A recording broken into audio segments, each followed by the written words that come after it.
Buenos días. Yo soy Alfonso Cueto Manzano. Los saludo con gusto desde Guadalajara, Jalisco, México. En primer término, quiero agradecer a la doctora María Eugenia Bianchi su amable invitación a participar con ustedes en este mes de la salud renal de la Fundación Renal del Nordeste Argentino con el tema de diagnóstico de enfermedad renal crónica. La enfermedad renal crónica es un grave problema de salud en todo el mundo, particularmente en América Latina. Y bueno, en principio estamos de acuerdo que debemos de tratar de que todos los pacientes con enfermedad renal crónica avanzada que requiere diálisis o trasplante realmente lo reciban de manera justa, equitativa, completa, universal.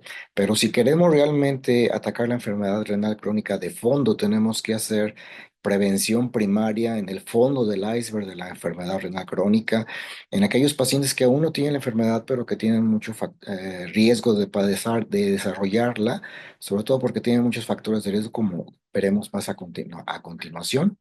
Y también debemos hacer prevención secundaria, haciendo el diagnóstico de la enfermedad renal crónica en etapas tempranas para hacer el tratamiento oportuno, sobre todo hoy día que existen nuevos medicamentos que junto con los previos y todas las medidas de nefroprotección farmacológica y no farmacológica sí que han demostrado que pueden retrasar o prevenir el avance de la enfermedad renal crónica hasta las etapas finales, hacia la punta del iceberg. Y estas acciones son naturales para el primer nivel de atención, así que todos ustedes tienen esa principal capacidad de llevarlas a cabo. ¿Y qué es lo que tenemos que hacer si queremos hacer detección temprana de la enfermedad renal crónica? Pues este es el algoritmo que propone las guías KDIGO, las guías de práctica clínica actualmente más aceptadas y difundidas en el mundo. Y ustedes pueden ver que lo inicial es identificar factores de riesgo en nuestros pacientes. Existe una controversia de cuáles son la población a la que debemos dirigir. Como siempre hay problemas económicos, particularmente en nuestros países, pues cuando menos está de acuerdo en que debe ser en aquellos pacientes que tienen más factores de riesgo o mayor número de ellos. ¿Y cuáles son esos factores de riesgo? Bueno, debo aclarar que en adelante me referiré básicamente a la población adulta, en la población infantil o pediátrica, aunque esencialmente son los mismos pasos, sí existen diferencias en algunos puntos. Bueno, los principales factores de riesgo ustedes los ven en esta tabla. Los más comunes son la diabetes mellitus tipo 2, hipertensión arterial, enfermedad cardiovascular, obesidad, antecedente de lesión renal aguda o edad mayor de 60 años. Existen otros factores de riesgo más que pueden tener una expresión diferente, particular en cada región, país, etcétera, y que pueden ser importantes en cada sitio. Por ejemplo, la enfermedad renal crónica de causa desconocida, como frecuentemente ocurre en Centroamérica, o aquellas que tienen asociación familiar con historia familiar de enfermedad renal de cualquier causa o con algunas causas conocidas específicas con anormalidad genética, por ejemplo, enfermedad poliquística renal de adulto, síndrome de Alport. En fin, cada sitio debería determinar cuáles son sus factores de riesgo y enfocar sobre ellos la identificación de la enfermedad renal. Enseguida, suponiendo que tenemos un paciente enfrente y queremos hacerle la detección, ¿qué tenemos que hacer? Pues propiamente las medidas para diagnóstico, pero vale la pena primero dejar en claro la definición. La enfermedad renal crónica se define como las anormalidades de la función o la estructura de los riñones presentes por un mínimo de 3 meses con implicaciones para la salud. Aunque puede parecer muy sencilla esta definición, fue un gran avance a partir de los años 2000, primero en las guías KDOQI, después en las guías KDIGO, que esto se homogeneizara, porque la información que había, dependiendo de la definición que cada quien tenía, pues era muy heterogénea y no ayudaba mucho. Hoy día, sin embargo, quiero destacar con ustedes dos puntos. Uno, el término crónico que involucra una repetición de las pruebas en cuando menos un periodo de un mínimo de 3 meses y también que tiene los términos de función y estructura de los riñones. ¿Cómo evaluamos la función o estructura de los riñones? Generalmente la función la evaluamos mediante la medición de la tasa de filtración glomerular. TFG en nuestro medio, quizá con ustedes es índice de filtrado glomerular. Y el punto de corte para definir enfermedad renal crónica es menor de 60 mililitros por minuto por 1,73 metros cuadrados de superficie. Y en cuanto a la estructura o los marcadores de daño renal, pues existen diferentes. El más utilizado es la excreción urinaria de proteínas y particularmente la excreción urinaria de albúmina. Pero existen otros, como pueden ser las anormalidades del sedimento urinario, por ejemplo, la presencia de cilindros, la hematuria persistente, las anormalidades de electrolitos debido a alteraciones tubulares renales, anormalidades detectadas en las biopsias renales o en los estudios de imagen, como pueden ser la litiasis o los quistes, o la historia de trasplante renal. Y bueno, esto que acabo de decir, algunos puntos importantes es que cuando hablamos de cronicidad, es importante que se documente con un mínimo de 3 meses. Si tenemos un paciente enfrente y tenemos resultados anormales por primera vez, tenemos que buscar en su historia clínica, en su expediente o en el interrogatorio directo a ver si existen antecedentes de mediciones previas de laboratorio, de imagen o histopatológico. Y si no existen, hay que solicitarlo y cumplir con ese requisito de los 3 meses. Sin embargo, es importante que no nos quedemos, que no asumamos cronicidad nada más con una sola medición, porque podemos pasar por alto un punto muy importante que es la presencia de lesión renal aguda o de enfermedad renal aguda, si esto ha durado más de un mes. O sea, que no sabemos si esas alteraciones tienen varios días, pocos días o unas pocas semanas y no necesariamente 3 meses. Y no nos vamos a esperar 3 meses para que ese daño avance. Entonces, si sospechamos fuertemente de una lesión renal aguda, tenemos que derivarlo a segundo o tercer nivel de atención. Supongo que habrá otros webinarios que tengan específicamente que aborden este tema de referencia con el especialista. Pero cuando sea posible, tenemos que documentar que existe esa cronicidad. Y la evaluación de la función renal, algunos puntos importantes es que el riñón tiene muchas funciones más, no solamente la filtración glomerular. Entonces, bueno, específicamente se prefiere que se llame tasa de filtración glomerular y no nada más función renal. Y además, como de manera inicial, en la mayoría de los casos, sobre todo en el primer nivel de atención o cuando se hacen determinaciones masivas o tamizaje de enfermedad renal, pues se puede usar el analito creatinina sérica. Pero se prefiere que sea con los métodos de determinación más exactos, que pues, pueden ser los enzimáticos y no tanto los métodos mediante el método Jaffe, que pueden ser más baratos o más ampliamente difundidos, pero son menos exactos. Importante, esto es para los laboratorios, sobre todo los laboratorios clínicos, pero importante que no solamente nos quedemos con la determinación de la creatinina sérica, sino que estimemos la tasa de filtración glomerular a partir de diferentes fórmulas que se encuentran disponibles fácilmente en línea. Estas fórmulas se prefieren que sean las que se hayan sido validadas en las diferentes regiones. La fórmula más ampliamente utilizada hoy día es la fórmula del estudio SECA de EPI, que sin embargo requiere que la creatinina sérica haya sido determinada mediante métodos que hayan sido estandarizados al estándar de oro y DMS. Si no ha sido este el caso o si no se conoce con qué método se ha determinado la creatinina, se pueden utilizar otras fórmulas como la fórmula del estudio MDRD. Estas fórmulas, sin embargo, se encuentran fácilmente accesibles en diferentes sitios de Internet, algunos de ellos ejemplos de la Sociedad Española de Nefrología o de la National Kidney Foundation. Ustedes meten los datos y les da automáticamente el cálculo de la tasa de filtración glomerular.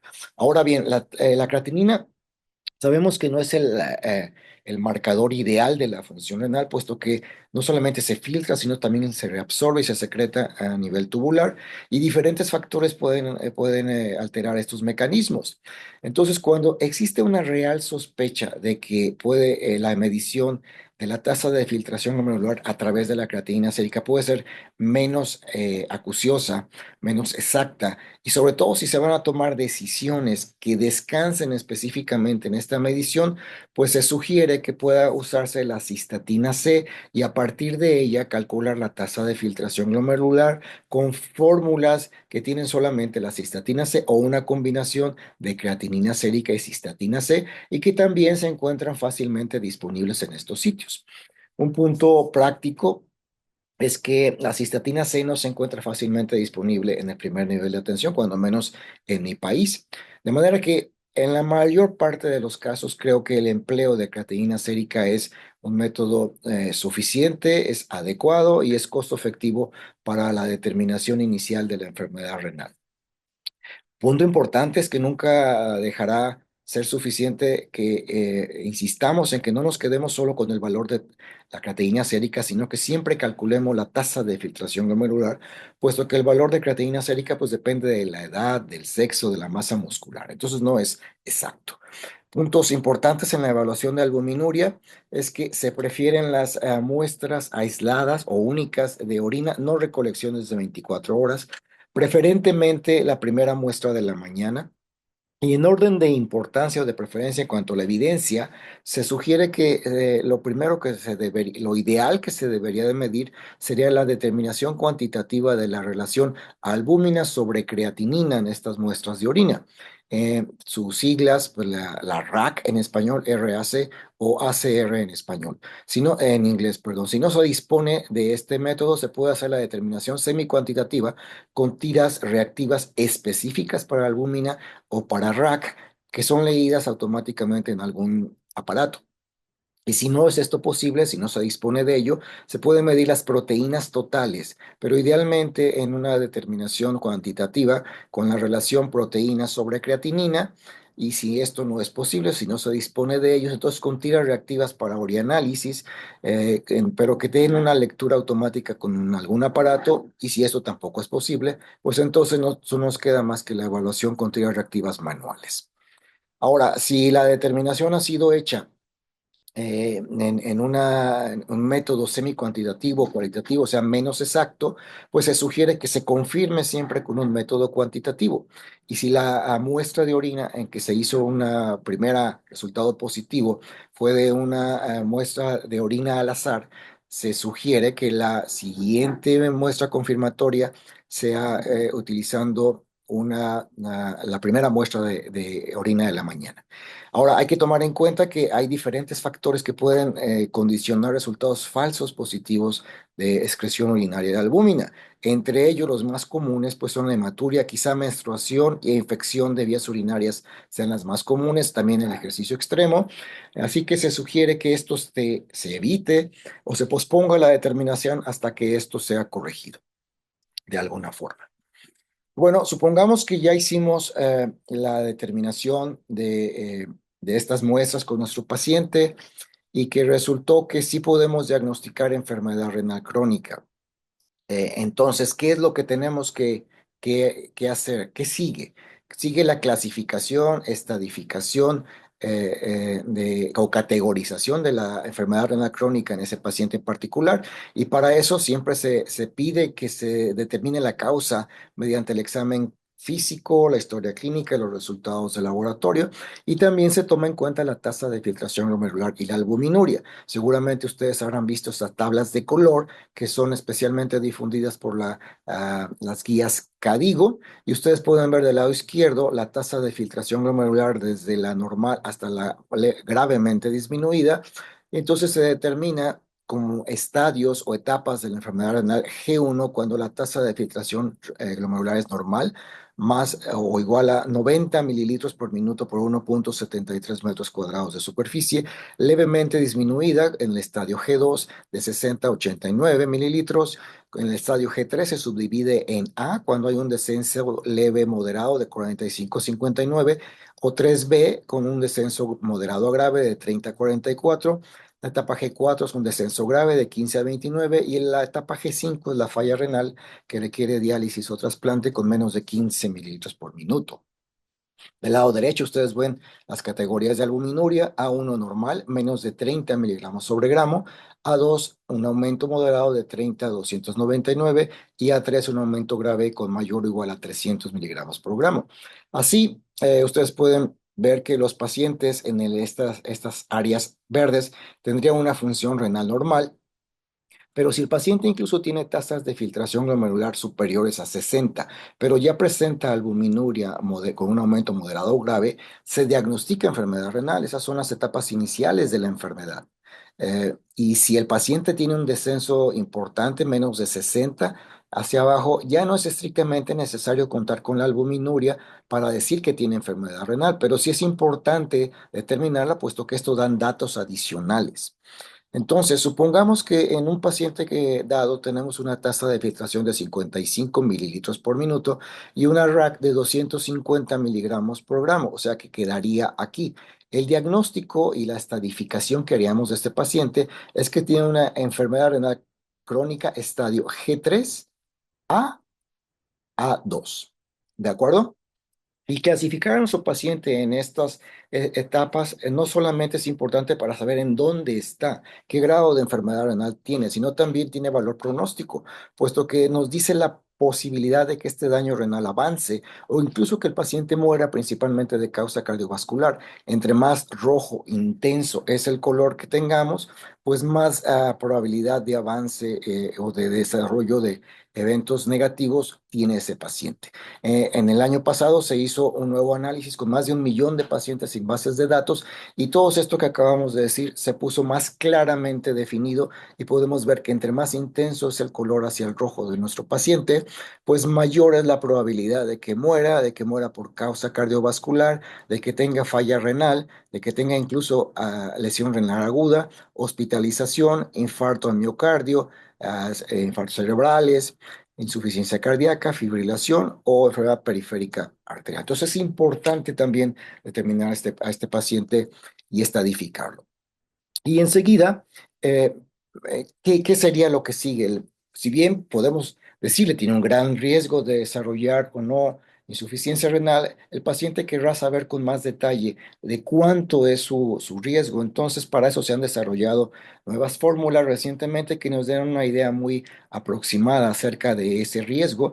Ustedes pueden ver, por ejemplo, esta ecuación, la Kidney Failure Risk Equation. Con este sitio ustedes pueden acceder fácilmente a él y hay una fórmula abreviada que tiene solamente estos cuatro datos y les da resultados, aparte de la estadificación, les da el riesgo de desarrollar progresión de la insuficiencia renal hasta requerir diálisis o trasplante a 2 y a 5 años, y además consejos prácticos de que si tiene un 3 a 5% de riesgo a 5 años, es tiempo de referir al paciente al especialista. Si tiene un 10% de riesgo a 2 años, es tiempo para iniciar el manejo multidisciplinario, y si tiene de 20 a 40% de riesgo en 2 años, hay que planear ya el trasplante anticipado probablemente o la creación de una fístula si se está pensando en hemodiálisis. Entonces, en este paciente, un ejemplo, si tiene 158 miligramos por gramo de albuminuria, sexo masculino, edad de 60 años y una tasa de filtración de 54 mililitros por minuto, pues tendrá un riesgo de desarrollar insuficiencia renal que requiera diálisis o trasplante de 0,46% a 2 años y de 1,44% a 5 años.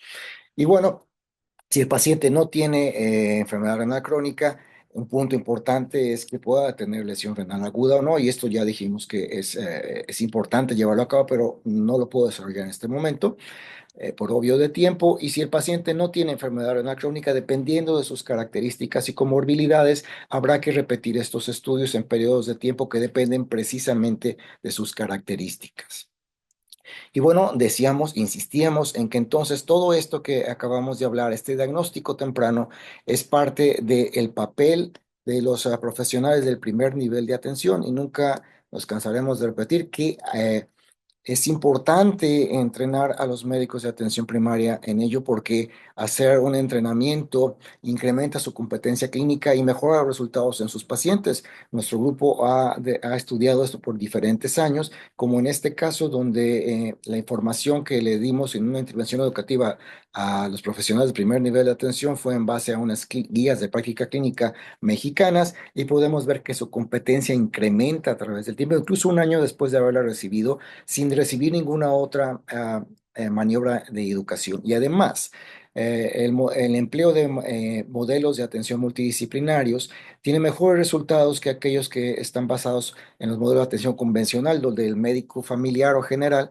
decide cuándo deriva a sus pacientes con otros profesionales. En el caso de los modelos multidisciplinarios de este caso, de esta cohorte de pacientes, estuvo compuesta por el médico familiar, por enfermeras, por nutriólogas y por un acondicionador físico. Y podemos ver que, bueno, primero les dimos la intervención educativa a todos los profesionales de salud y pudimos ver que el estilo de vida en cuanto al puntaje total del instrumento específico utilizado incrementó en ambos modelos, así como los aspectos relacionados con la dieta. Pero solo el modelo multidisciplinario incrementó otros aspectos como conocimiento de la enfermedad, manejo de emociones y ejercicio. Y esto se reflejó en que tuvieron todos un mejor control de la presión arterial, pero solo los del manejo multidisciplinario mejoraron su índice de masa corporal, su circunferencia de cintura y su hemoglobina glucosilada en relación a lo basal. Y en términos de función renal, ambos preservaron su tasa de filtración glomerular, pero solo los del modelo multidisciplinario disminuyeron su albuminuria en relación con los de atención convencional. Entonces, esto sugiere que entrenar a los médicos de primer contacto es importante porque incrementa su competencia clínica y sus resultados sobre los pacientes, pero todavía se logran mejores resultados cuando se emplean modelos multidisciplinarios. Y solo para decirles que idealmente estos programas de detección temprana serían más ampliamente utilizados cuando se cuenta con un programa de salud renal en un país. En esta encuesta que recientemente realizamos en el Comité de Salud Renal de la Sociedad Latinoamericana de Nefrología y Hipertensión, pudimos ver que en principio no todos los países tienen un programa de salud renal, pero independientemente de que tengan o no, la mayor parte de ellos dijeron que tenían intervenciones educativas para sus profesionales multidisciplinarios y particularmente para su población general. Interesantemente, la mayor parte de estas intervenciones educativas para la población son hechas en relación a las celebraciones del Día Mundial del Riñón, que pone de manifiesto este esfuerzo de la autora Bianchi.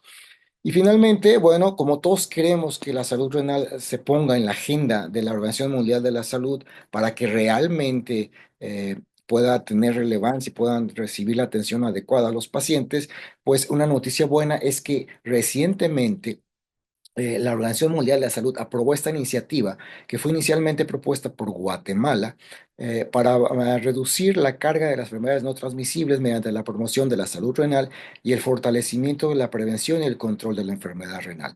Esta propuesta fue apoyada ya por algunos países, incluye México, pero no Argentina, y ha sido apoyada fuertemente por la Sociedad Internacional de Nefrología a la cual pertenezco. Y bueno, ha sido recientemente, bueno, más bien en mayo de este año va a ser pasada a la cuarta Asamblea Mundial de la Salud de la Organización Nacional, la Organización de Naciones Unidas, y será votada para que sea aprobada o no, y para poner a la salud renal como prioridad de la salud mundial. Es muy importante que esto pase porque si no es así, si no es aprobada, quién sabe cuántos años nos pasemos en volver a situar a la salud renal en estos términos. Por eso, si alguno de ustedes puede tener alguna influencia sobre el sistema de salud de Argentina, sería bueno que hicieran esfuerzos para presionar a que vote a favor, pero lo que sí pueden hacer todos y cada uno de ustedes es pasar la voz a su familia, amigos, familiares, pacientes, para que voten, para que firmen esta petición a través de este código QR o a través de estos enlaces. Lo puede firmar cualquier mundo, cualquier persona, y entre más firmas haya, mayor probabilidad tiene de ser aceptado. Y yo con ello termino. Les agradezco mucho su atención y espero que esto haya sido de utilidad. Muchas gracias.